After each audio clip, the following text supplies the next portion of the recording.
Hello there. We are two women from Papua New Guinea. We live in Papua New Guinea in Lae. This is my friend Troy and I'm Joy. And we're here today to talk about the WCTU. Now whatever is WCTU, Troy? Women's Christian Temperance Union. We believe in saying no to drugs, alcohol and tobacco. Well, that sounds like a very good thing, Troy. Now I want to ask you just how long has this been going in PNG? It started in 1974. Wow. Let me just tell you, Troy, that it actually started in America in 1874, exactly 100 years before that. And it grew out of a concern that women had, or the society had, for their children really, because children were hungry and they had no clothes to wear and times were very bad. And you know the reason was because the fathers were drinking, as it were, all the money.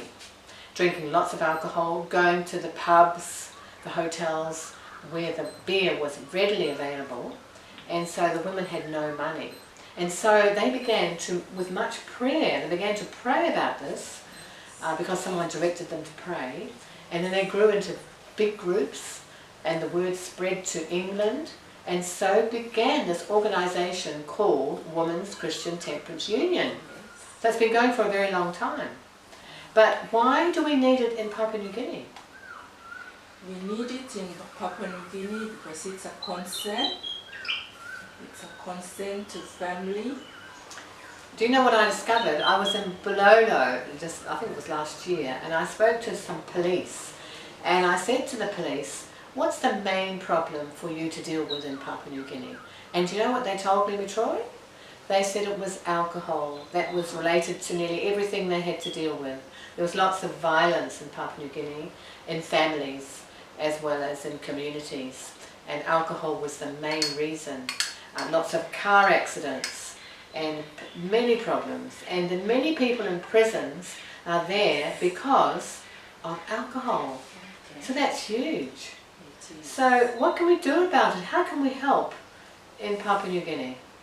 Well, in Papua New Guinea we have families, we have friends, we have children there, but we need to do some programs to help them, to make awareness to our children. Can we just also tell them about it in our families? We can do that. Yes, I guess there are lots of ways to help, aren't there really, It is. in Papua New Guinea, and to make a difference.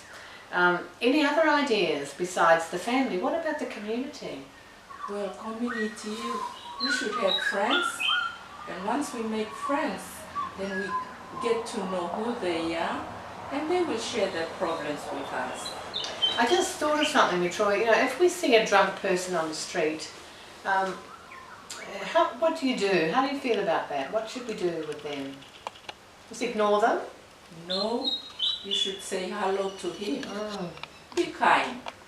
I think that's a major thing for us, to be kind, to be loving. Yes. I was listening yesterday to someone on the radio, and they were talking about helping poor and helping the desperate people of the world, and they were talking about love and kindness, and I think that's what we could show everywhere.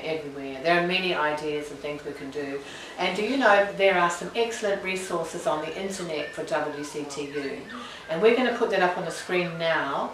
There are websites for adults, there are websites for youth, websites for children, and we even have some Facebook groups.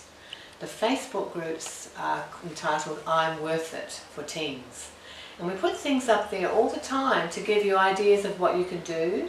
It talks about conventions we have. It really is very thorough.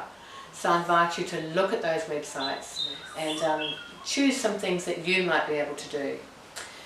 But I want to say something in conclusion to our discussion today, Troy. Yes. It's a very simple thing, Yes. and it's just that we should teach our children, the youth that we know of, the people in our community, in our churches, just to say no. Yes. To say no to the DAT poisons. The DAT poisons are drugs, alcohol, tobacco. We should just say no when we're offered them. So that's our concluding remarks today. Yes. Say no to dat poison.